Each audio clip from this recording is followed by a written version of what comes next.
एक fun fact, हमारे शरीर में 600 से ज्यादा मसल्स हैं जो डेली मूवमेंट्स में एक बड़ा रोल प्ले करती हैं। ये मसल सिर्फ दिखाने के लिए नहीं है, ये है हमारे एक्शंस को ड्राइव करने वाली फोर्स। चाहे वेट ट्रेनिंग करना हो या फिर मैराथन जीतना। लेकिन ये ग्रो कैसे करती हैं, कैसे एडेप्ट होती हैं और स्ट्रॉन्ग कैसे बनती हैं, यही सब जानेंगे आज की इस वीडियो में। बने रहिए हमारे साथ।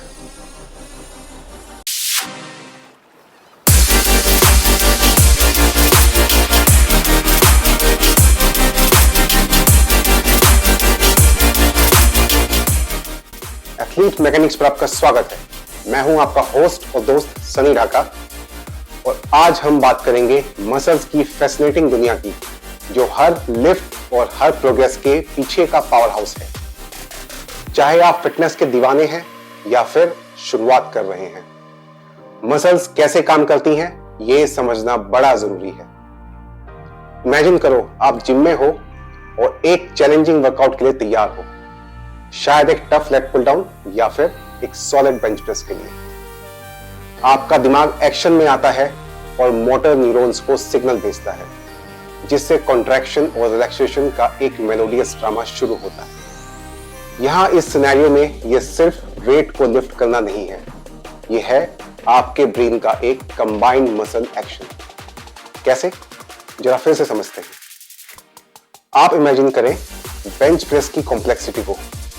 यहां हमें लगता है कि यहां हम सिर्फ आर्म्स को यूज कर रहे हैं, लेकिन यहां सिर्फ आपके आर्म्स नहीं बल्कि आपकी कोर है, बैक है और पूरा सिस्टम एक साथ काम कर रहा है, जो मसल बिल्डिंग के फंडामेंटल्स है। सो इस तरह से ये हमारे ब्रेन का एक कंबाइंड मसल एक्शन हुआ, जहां ब्रेन ने मोटर न्यूरॉन्स को सिग्नल देकर अलग अलग बॉडी पार्ट्स को पूरी बेंच प्रेस एक्सरसाइज को कंप्लीट करने में एंगेज रखा।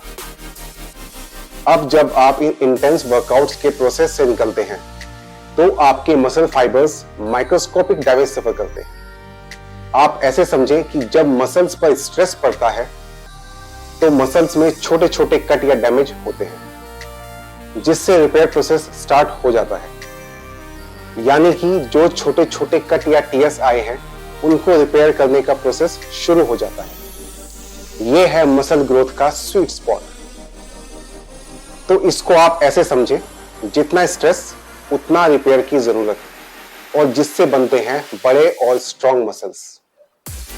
अब आप में से कुछ लोग बोलेंगे, जिनकी डेली लाइफ में फिजिकल वर्क ज्यादा होता है, कि इतना स्ट्रेस तो हमारी बॉडी पर डेली के काम में ही पड़ जाता है। तो आपको यह समझना जरूरी है कि हमारा शरीर जल्दी एडेप्ट हो जाता है, इसलिए डेली एक्टिविटीज काम नहीं आती। मसल हाइपरट्रॉफी या ग्रोथ के लिए हमें मसल्स को उनके कंफर्ट जोन के बाहर चैलेंज करना पड़ता है। इस स्ट्रेस के बिना मसल एट्रॉफी में जा सकती हैं। यह एक श्रिंकेज प्रोसेस है, जिसमें मसल्स का साइज घटने लगता है और मसल टिश्यू वेस्ट होने लगते हैं, जो हम एक्टिवली अवॉइड करते हैं। लेकिन मसल सिर्फ स्ट्रेस के बेस पर तो ग्रो नहीं करती। तो यहां एंटर करते हैं अनसंग हीरोज, यानी प्रॉपर न्यूट्रिशन, हार्मोन्स और रेस्ट। आप इसको इमेजिन कर सकते हैं, आपकी प्रोटीन भरी डाइट से आए एमिनो एसिड्स, जो टिश्यू रिपेयर के लिए बिल्डिंग ब्लॉक्स का काम करते हैं, और हार्मोन्स जैसे इंसुलिन या जैसे ग्रोथ फैक्टर और टेस्टोस्टेरोन, जो मैजिक चलाते हैं खासकर नींद में, जब आपका शरीर रिपेयर स्टेट में होता है।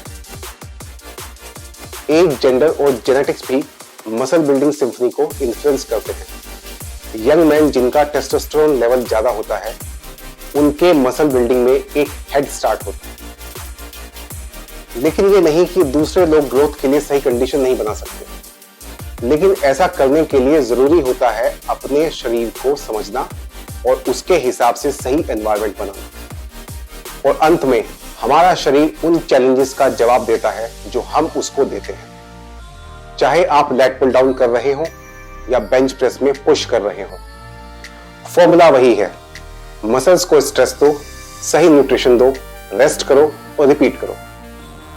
और ये सिर्फ मसल्स के बारे में नहीं है, ये जीवन की फिलॉसफी है। तो जब आप अपनी फिटनेस जर्नी पर निकलें, चाहे आप वेट लिफ्ट कर रहे हो मैराथन दौड़ रहे हो या कोई भी फिटनेस गोल चीज कर रहे हो, तो अपनाइए चैलेंज को, एंजॉय करो स्ट्रेस को और सम्मान दीजिए प्रोसेस को,